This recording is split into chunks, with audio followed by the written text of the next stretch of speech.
Olá, irmãos. Meu nome é Renata, sou do Núcleo Espírita Francisco de Assis. E hoje estou aqui novamente para nós conversarmos, para nós meditarmos, para nós refletirmos. Dessa vez sobre o capítulo 26 do Evangelho. Dai gratuitamente o que gratuitamente recebestes. E será uma alegria muito grande nós conversarmos, nós refletirmos sobre esse tema.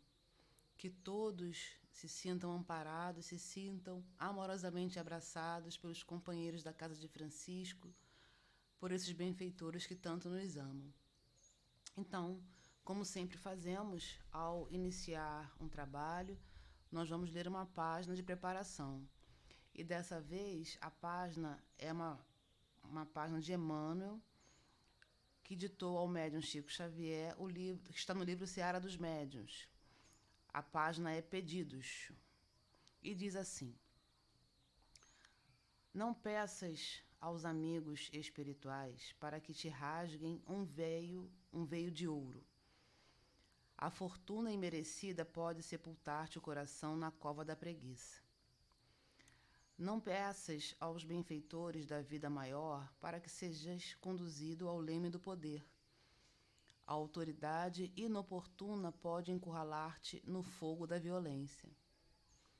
Não peças aos instrutores de outras esferas que te ofertem segredos da perfeição corpórea. A beleza efêmera pode situar-te no vício. Não peças aos mensageiros divinos o privilégio da posse. A posse mal conduzida atrai os milhafres da usura. Não peças aos companheiros desencarnados os enfeites da fama. A fama, sem alicerces respeitáveis, atrai as víboras da calúnia. Não peças aos emissários do Senhor os regalos do conforto excessivo. A escravidão do conforto excessivo atrai os gafanhotos da inveja. Pede a todos eles para que te amparem o próprio aperfeiçoamento, porque aprimorando a ti mesmo, perceberás que a existência na Terra é um estágio na escola da evolução, em que o trabalho constante nos ensina a servir para merecer e raciocinar para discernir. Então, depois dessa página, nós vamos pedir aos benfeitores espirituais o amparo para mais esse estudo que será realizado. Senhor Jesus, querido amigo, amados benfeitores espirituais, queremos primeiramente agradecer pela oportunidade de conhecermos um pouco mais do Evangelho de Jesus, refletirmos um pouco mais sobre tantas informações importantes para as nossas vidas. Rogamos que sejamos amparados, sejamos socorridos, que os nossos lares sejam envolvidos por essas irradiações de amor que vêm de vocês. Que todos nós nos sintamos acolhidos nas nossas dores, nas nossas dificuldades, que sejamos amorosamente abraçados por vocês e que possamos ter muito bom ânimo e muita força para seguir em frente. Obrigada, Jesus, por tudo. Obrigada pelo teu amor. Obrigada por estar conosco. Obrigada pela casa espírita que nos acolhe e que nos dá tantos benefícios, tanto estudo, tanta oportunidade de amar e servir. Que possamos aproveitar ao máximo essas reflexões e que possamos ficar em paz. Muito obrigada, graças a Deus. Bem, irmãos, como eu disse no início, nós vamos estudar o capítulo 26, do Evangelho, dai gratuitamente o que recebeste gratuitamente. E é um capítulo muito rico, não tem muitos itens.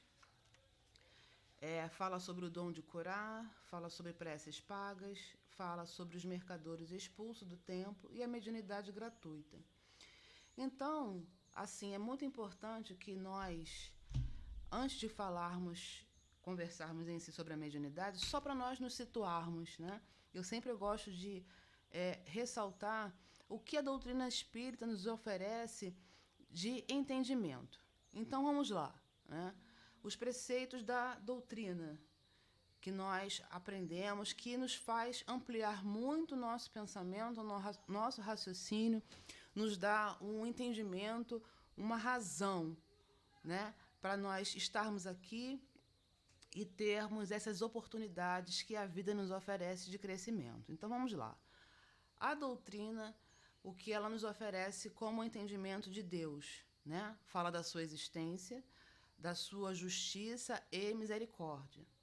Então, aquela ideia de Deus punitivo, Deus carrasco, ela não faz parte do entendimento da doutrina dos espíritos. É um Deus justo e bom. Embora muitas vezes, por questões mesmo atávicas, nós trazemos aí de outras existências pensamentos repetitivos e achamos que Deus nos pune, mas Deus não nos pune. A sua lei é justa e misericordiosa. Então, nós temos aí entendimento de que dessa bondade, dessa paternidade divina com justiça e amor. Um outro ponto também muito importante é sobre a imortalidade da alma. E o que significa isso? Significa entender, saber, compreender que nós não morremos. Quando nós partimos desse planeta, né, quando nós desencarnamos, quando nós morremos, nosso corpo físico ele fica, mas a nossa alma ela sobrevive. Então, a sobrevivência do espírito, a imortalidade da alma é algo também primordial para que nós tenhamos aí um entendimento de que os nossos amores, as pessoas que nós amamos, elas continuam vivas.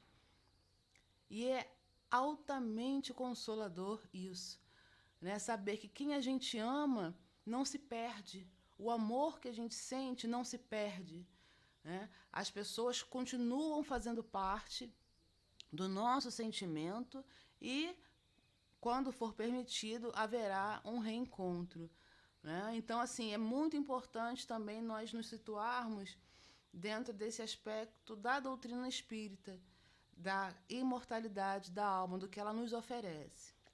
Um outro ponto extremamente importante é a pluralidade das existências.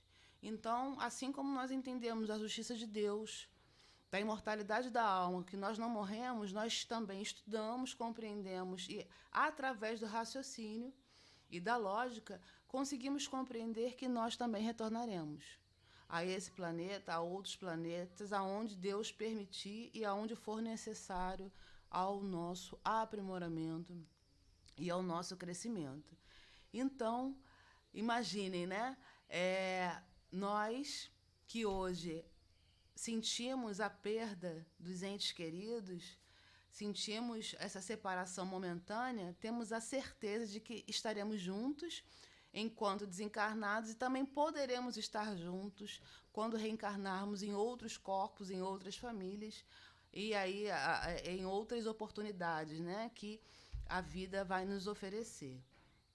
A pluralidade dos mundos habitados, ou seja, não só a Terra que existe, tem milhares de outros planetas nesse universo aí que nós não conseguimos conceber, né, porque é algo divino que nós não conseguimos ainda assimilar, mas esses planetas existem, nós temos aí comunicações na própria doutrina dos espíritos, tem lá na Revista Espírita, se eu não me engano, de 1858,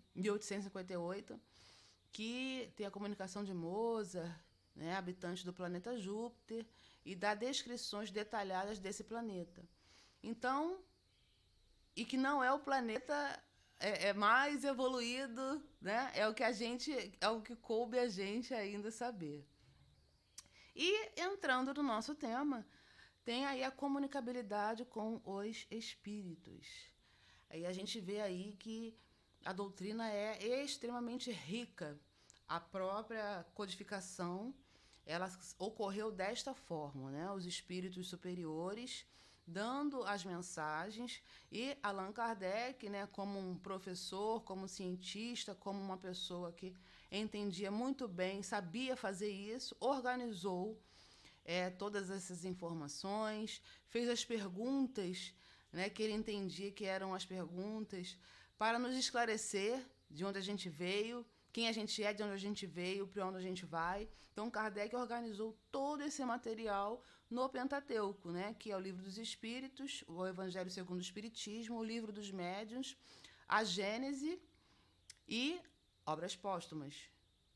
O Céu e Inferno, perdão. Obras Póstumas foi depois do desencarne dele que a sua então esposa, né, Amélie Boudet, publicou os relatos, algumas pesquisas, informações que ele não havia publicado. Então, o Livro dos Espíritos, o Evangelho, o Livro dos Médiuns, o Céu e Inferno e a Gênese. E tem aí também o que é o Espiritismo e Obras Póstumas, que nós estudamos também na doutrina dos Espíritos.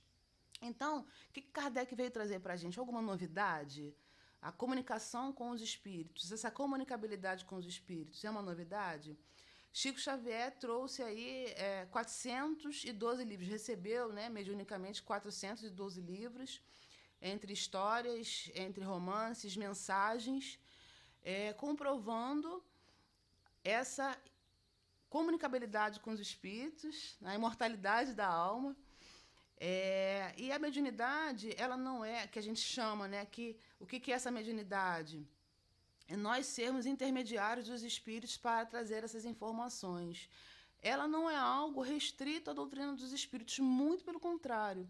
Kardec ele veio esclarecer, né, o que a gente deve fazer com essa mediunidade. Ele tem aí o Livro dos Médiuns, que é o manual do evocador, ou seja, ali tem as informações dos tipos de mediunidade, os escolhos da mediunidade, como identificar uma mensagem apócrifa, né, uma mensagem que vem do espírito, que não é uma mensagem com um cunho elevado.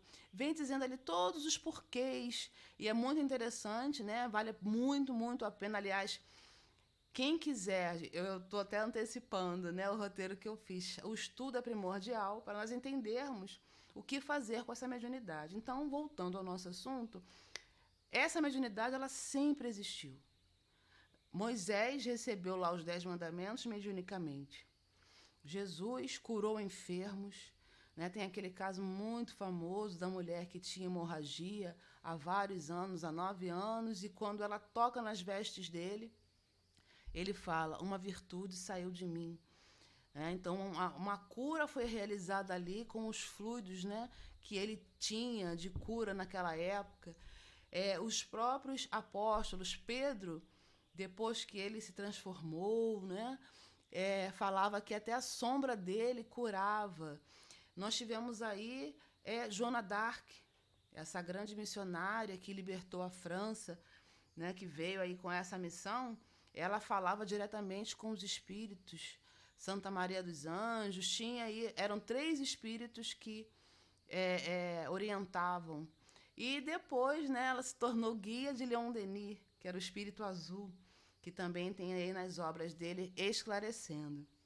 Então, a mediunidade, essa comunicação com os espíritos sempre existiu. Inclusive, algumas pessoas, né, as mulheres eram conhecidas como bruxas e eram queimadas. A própria Joana d'Arc, ela foi queimada, né, por falar com os espíritos. Então, nós vemos aí que esse fenômeno, né, essa possibilidade sempre ocorreu. Se a gente pegar também lá o Antigo Testamento, cheios de premonições, né, cheios de tipos de mediunidade. Então, não é algo restrito da doutrina dos espíritos. O que a doutrina vem fazer com essas... vem nos oferecer? Vem nos oferecer essas informações, o estudo, o entendimento de que esses fenômenos, eles não são milagres, fazem parte da lei. Fazem parte. Então, vem nos informar isso e vem nos auxiliar nessa moralização. E vem também nos fazer compreender por que, para que somos médiuns. Então, por que nós reencarnamos como médiuns? Ou seja, por que algumas pessoas, Kardec diz lá no livro dos Médiuns, que todos nós somos médiuns, mais ou menos. Algumas pessoas veem, com muita clareza os espíritos. Algumas ouvem, né? Algumas conversam com esses espíritos e outras sentem arrepios, né? Tem algumas registram a presença de alguns espíritos. E por que nós reencarnamos com essa possibilidade mediúnica? Entendendo sobre a lei de causa e efeito, entendendo, né, que nós, hoje, somos resultado de tudo que já vivenciamos como espírito. Nós falhamos bastante, nós nos equivocamos bastante. E quando nós reencarnamos com essa possibilidade mediúnica, é com a possibilidade de ascensão, de crescimento, de evolução. É uma oportunidade que Deus está me dando para eu poder quitar a minha consciência dos erros que eu fiz, das situações que eu fiz, através do amor e do trabalho, da dedicação e da renúncia. Porque ser médium é muito mais do que sentir, ouvir e falar com os espíritos. É você, sim, renunciar, muitas vezes, a situações que você gosta. É muitas vezes você se refazer, primordial isso, se refazer interiormente, continuar, dar início, enfim, a esse processo de transformação que é primordial para a gente. Então, há uma programação reencarnatória para isso. Né? A gente acha, às vezes, eu converso com pessoas que eu gostaria tanto de falar com os espíritos, eu gostaria tanto de ter a vidência, né? Ser médio de audiência. Gente, há uma programação, é uma faculdade orgânica. Então, antes da gente reencarnar, os benfeitores nos preparam para que nós tenhamos isso. E ela vai evoluindo através do tempo. Pode já, nessa encarnação, pode mudar? Pode. Mas, assim, a gente vai ser resultado sempre do aquilo que a gente já vivenciou e do que já experimentou. Então, essa necessidade espiritual faz com que eu reencarne com essa possibilidade mediúnica. E aí nós podemos pegar, assim, exemplos de pessoas que nós, do movimento espírita, né, já conhecemos. Vamos pegar o exemplo de Dona Ivone do Amaral Pereira. Quem já estudou Dona Ivone, que quiser conhecer mais, tem uns romances excelentes dela, né, o Drama de Bretanha, o Cavaleiro de Numières e outros agora que eu não estou lembrando. Tem dramas da obsessão que falam da sua existência. E tem dois em particular que falam das suas experiências como médium, que são Devassando o Invisível e Recordações da Mediunidade. Então, Dona Ivone descreve ali as situações que ela passou, né, com os benfeitores espirituais no trabalho mediúnico, e também fala da sua própria experiência, como ela precisou se superar, como ela precisou renunciar, como ela precisou fazer escolhas para atingir o que ela tinha que atingir nessa existência. Só para nós entendermos, Dona Ivone teve aí existências pregressas, né, vidas anteriores, experiências reencarnatórias anteriores, onde ela falhou muito. Ela se comprometeu muito com ela e com os espíritos, né, que faziam parte da sua família, faziam parte, né, da sua vida. Então, houve um comprometimento muito grande e ela reencarnou com uma tarefa, né, que era uma mediunidade de expiação que ela já transformou em mediunidade de reparação pelo tanto que ela já trabalhou. Então, assim, é muito rica a experiência dela, né? Ela foi suicida numa existência pregressa, passou as suas tribulações, reencarnou e depois reencarnou aqui no Brasil com muita, mas muita dificuldade. Só para a gente ter uma ideia, quando ela tinha 1 mês de vida, ela sofreu um fenômeno de que nós estudamos também na doutrina dos espíritos, né? Que foi a letargia. Então, ela teve uma morte aparente. Quase que Dona Ivone seria enterrada viva. E a mãe, né, fez uma prece. Chico Xavier diz que a prece de mãe arromba as portas do céu, né? Então, acho que foi isso. Que aí, pedindo a Maria de Nazaré que envolvesse, né, que auxiliasse e aí ela voltou a respirar novamente. Não posso entrar muito em detalhes, que é um outro tipo de estudo, está lá no Livro dos Espíritos, quando fala sobre letargia e catalepsia. Então a gente vê que Dona Ivone, ela teve aí uma experiência vastíssima, que nos serve de inspiração, que nos serve para entender qual é a finalidade da reencarnação, da mediunidade na nossa reencarnação. Qual a finalidade de nós reencarnarmos como médiuns? Qual a finalidade de nós vivenciarmos essas experiências? A gente tem outro exemplo também do Chico, né? O Chico Xavier. Tem o filme dele que é belíssimo, que descreve assim perfeitamente, né, as suas experiências de acordo com o que a gente já estudou, com o que a gente estuda. Ele também teve muitos desafios. Imaginemos nós numa época, né, que a mediunidade era vista como loucura. E ele conseguiu, né, através de muita renúncia, através de muito esforço e através também de muito sentimento, ele conseguiu vencer. Né? É até emocionante, porque quando ele desencarnou, né, ele sabia que ele ia causar muita tristeza, porque era muito amado. Imagine, né, gente, para uma mãe que perde um filho, para um pai que perde um filho, para nós que perdemos entes queridos, ele recebia, né, as mensagens. Ele era o carteiro que ele falava, né? E dava, nos informava sobre essas pessoas que já partiram antes de nós. O que é altamente consolador para uma mãe que está sem forças de seguir adiante, né? Para uma família que está em luto, receber do plano espiritual a mensagem do próprio ser que ama, dizendo que continua vivo, que não morreu. Então, assim, é muito emocionante mesmo, emocionante. E o Chico é uma figura muito conhecida, muito amada, e pessoas mesmo de outras religiões têm, assim, um entendimento de que ele era um homem que procurava amar, né?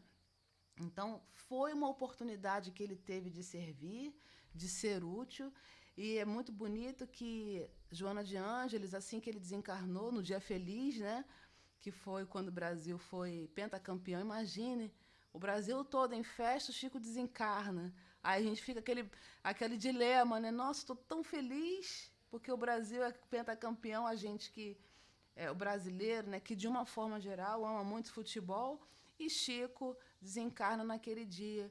E Joana de Ângeles diz numa mensagem que está na revista Reformador, que é editada pela FEB, pela Federação Espírita Brasileira, que ele foi recebido por Jesus. Gente, é algo para a gente ficar muito feliz. Saber que um dia, depois de muita caminhada, depois de muita trajetória, depois de muita luta que a gente vai vivenciar, depois de várias reencarnações. Mas, meus irmãos, nós precisamos começar agora. Se nós temos essa tarefa na nossa jornada, na nossa vida, não é por acaso. Se nós estamos numa casa séria, numa casa onde a espiritualidade do bem está ali agindo, nós não precisamos ter medo. Eles estão cuidando da nossa mediunidade. E o que nós precisamos fazer? Né? Nós precisamos estudar. Nós precisamos entender o que é esse mecanismo da mediunidade, porque eu estou falando aqui de uma forma, né, para falar em 30 minutos no máximo, mas a doutrina nos oferece aí, além do Livro dos Médiuns, que é o manual do evocador, que é o manual, é o primor para a gente começar a entender sobre mediunidade, a gente precisa estudar o Livro dos Médiuns, mas tem aí uma série de livros, né, onde nós somos esclarecidos, nós somos podemos estudar, podemos compreender o que é servir com Jesus. Então, se a gente pegar lá, por exemplo, Livros Mensageiros, ditado pelo André Luiz ao Chico Xavier, tem história só de médiuns falidos. E aí a gente consegue entender melhor sobre essa programação reencarnatória que cada um tem. A gente tem muitos casos, né? Lá, por exemplo, tem o caso do Otávio, que é um caso que me toca muito. onde ele foi feita uma preparação reencarnatória para ele, diretamente do nosso lar, com 6 espíritos que iriam reencarnar para auxiliá-lo, mas ele, por conta da sua dificuldade moral, íntima, lembra que eu falei lá que a gente precisa renunciar? Ele tinha uma programação, naquela programação dele, na programação em especial do Otávio, não tinha compromisso de casamento, não tinha compromisso familiar, porque esses 6 espíritos fariam parte da família dele. E ele tinha esse compromisso, além do trabalho no centro espírita. Então, Otávio não deu conta. Ele teve dificuldades que ele não conseguiu superar e desencarnou muito cedo, doente, não fazendo absolutamente nada do que foi feita a sua programação. Então, esses estudos servem para quê, gente? Para que a gente persevere, para que a gente entenda que essa mediunidade que nos foi dada, ela nos foi dada para fazermos o bem, para nós fazermos o melhor que nós pudermos. Essa mediunidade, ela tem um fim útil. E é um cuidado que a gente tem que ter, a gente tem que estudar sempre, sempre. Por quê? Senão a gente se deixa levar pela vaidade, a gente começa a se achar o bom, o bam. Ah, não, mas eu sou médium de cura. O estudo já vai me fazer entender que eu só sou intermediária dos benfeitores. Na verdade, quando eu trabalho, né, mediunicamente, eu estou tendo a oportunidade de aprender a servir. Eu estou aprendendo a me disciplinar. E eu estou tendo aí um benefício incalculável, que é o contato com esses benfeitores espirituais. Então, na verdade, eu vou ser a intermediária desses benfeitores espirituais, porque a mediunidade é isso. Para ter a mediunidade tem que ter um espírito. E nós, estudando, né, nós vamos compreender tudo isso e fazer um bom uso dessa mediunidade. Não sermos perfeitos. Eu sempre digo isso, que o nosso compromisso não é com a perfeição. O nosso compromisso é com o aperfeiçoamento íntimo. Então, eu preciso estudar para evitar, para não cair nessa armadilha da vaidade, na armadilha do orgulho, me achando melhor, médio do que o outro, tomando conta da mediunidade do outro. Não, porque o outro é médio de cura e eu sou médio evidente e todos nós somos mais ou menos médios e todos nós fazemos parte de uma engrenagem divina para fazer o trabalho do bem. Então, independente do tipo de mediunidade, né, Paulo diz isso numa epístola, dos vários dons que existem. Nós precisamos compreender a utilidade de tudo isso, fazer bom uso de tudo isso. Nós precisamos fazer bom uso dessa mediunidade que nos foi concedida. Então, o cuidado realmente com a vaidade e, em hipótese alguma, está aqui no capítulo, no item 7, né?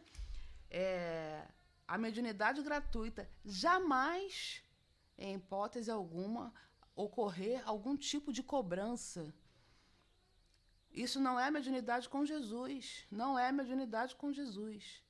Allan Kardec diz aqui no livro, no Evangelho, nesse capítulo mesmo, 26, no item 7, né? Que a mediunidade é coisa santa. Mediunidade gratuita. Depois vocês leem aí, embora vá ter palestra sobre esse tema, né? Então, assim, jamais haver cobrança de mediunidade. De preces pagas, tem até o primeiro item fala das preces pagas, em hipótese alguma, né? E só lembrando, né, que às vezes a gente fala assim, poxa, mas fulano é desse jeito e é médium. A mediunidade não tem a ver com a moralidade. Nós é que vamos nos moralizar para ser bons médiuns. Tá? Todos nós temos essa mediunidade em um grau qualquer, como diz Kardec, e às vezes, né, uma pessoa de péssima índole tem uma mediunidade muito ostensiva. O que ela precisa fazer? Melhorar a índole dela. Então, não confundamos isso. Né? Não confundamos. Não tem a ver com a nossa índole, tem a ver com a nossa necessidade. Necessidade. Sempre vamos entender, né? Fazer esse esforço de entender dessa forma. A mediunidade ela nos foi dada como uma necessidade para que a gente se aprimore, para que a gente aprenda a servir. E através dos trabalhos, né, realizados mediunicamente, que pode ser o trabalho de esclarecimento espiritual, pode ser o trabalho de passe, trabalho de radiação, o atendimento fraterno, a recepção fraterna, tudo isso que a gente tem em contato com os espíritos, a gente encontra lá as pessoas que precisam de ajuda. E entre essas pessoas estão algumas pessoas que nós fizemos mal aí no passado que a gente não lembra e não precisa lembrar. É só para a gente entender que a providência divina, ela nos auxilia em tudo.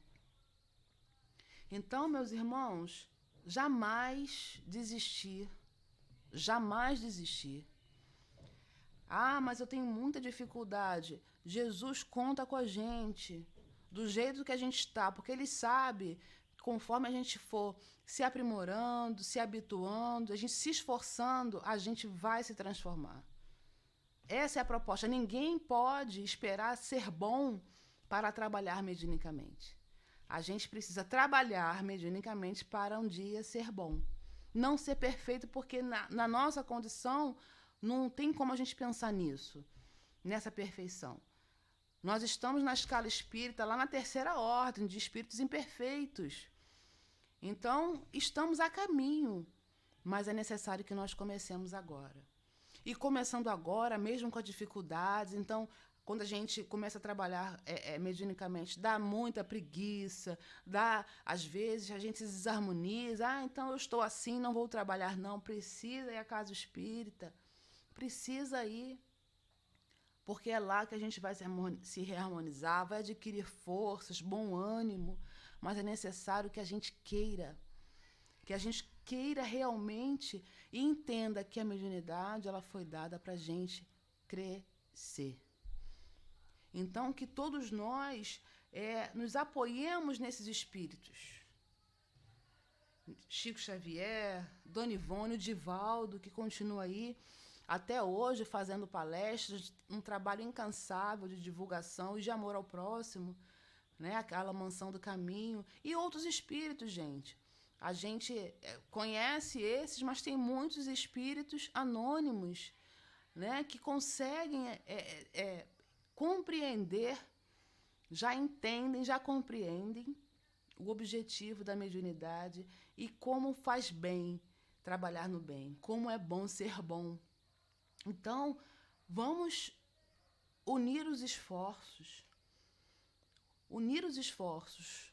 os nossos esforços junto a desses benfeitores espirituais para servir, para ir adiante, jamais desistir, jamais esmorecer. Toda essa situação vai passar e a gente vai voltar a trabalhar na casa espírita presentemente, porque o trabalho continua, o trabalho é espiritual. A gente vai se reunir novamente, a gente vai estar junto e a gente vai ter a oportunidade de estudar, de trabalhar para melhor servir e amar. Tá? Então, muita paz a todos, que todos nós aproveitemos ao máximo a nossa existência, a cada dia, nos transformando em pessoas de bem. Tá? Muita paz, que Jesus Cristo nos abençoe, que Francisco de Assis nos proteja e que nós consigamos unir os nossos sentimentos ao sentimento desses benfeitores espirituais. Paz e bem, irmãos, muita paz, que o Senhor, nosso Deus, é o nosso pastor e Ele não nos faltará.